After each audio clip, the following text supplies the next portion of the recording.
Salut à tous et bienvenue dans Tout sur ma clim. Aujourd'hui, on va parler d'un problème très fréquent sur les climatiseurs réversibles multisplit. Une unité intérieure chauffe trop, même quand la température est atteinte. Si vous vous reconnaissez, cette vidéo est faite pour vous. Si cette vidéo vous aide, n'hésitez pas à mettre un like et à vous abonner pour ne rien manquer des prochains conseils.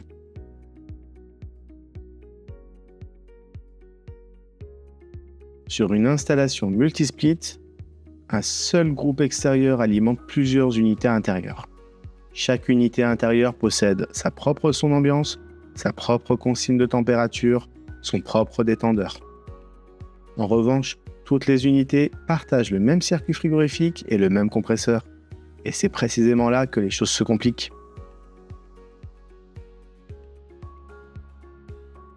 Même lorsqu'une unité intérieure est en régulation et n'a plus réellement besoin de chauffer, le détendeur n'est jamais totalement étanche. Un léger débit de fluide frigorigène continue donc de circuler. On appelle cela le débit de fuite du détendeur. Ce débit a deux rôles importants. Éviter que le circuit frigorifique ne monte trop haut en pression et préchauffer l'unité intérieure.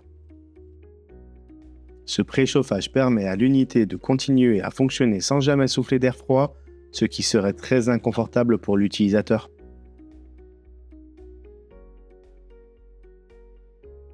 Sur une unité murale, la ventilation ne s'arrête jamais complètement. Comme je l'explique dans une de mes vidéos, elle sert aussi à brasser l'air, homogénéiser la température autour de la sonde et garantir une régulation stable et confortable. Le résultat ? Un léger apport de chaleur arrive via le débit de fuite, la ventilation le diffuse dans la pièce et l'unité continue à chauffer légèrement, même si la sonde estime que la consigne est atteinte. Ce phénomène est normal en multisplit et hors du champ d'action de la sonde ambiance.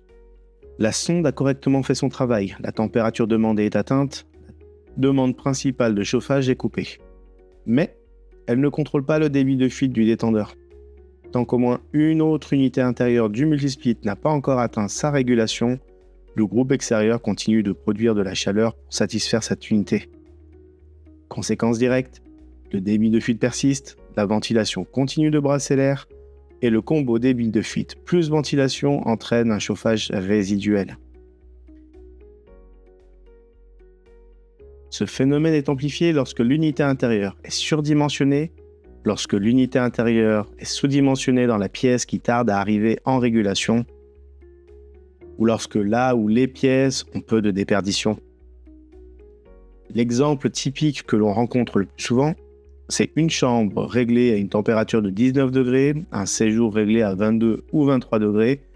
Le groupe extérieur continue de produire de la chaleur pour le séjour, la chambre reçoit du débit de fuite et la ventilation diffuse cette chaleur résiduelle, ce qui entraîne la surchauffe. L'usage peut être une des causes entraînant la difficulté à atteindre une température de consigne, notamment si vous utilisez une vitesse de ventilation trop faible ou si vous avez plutôt tendance à utiliser une consigne de température relativement élevée.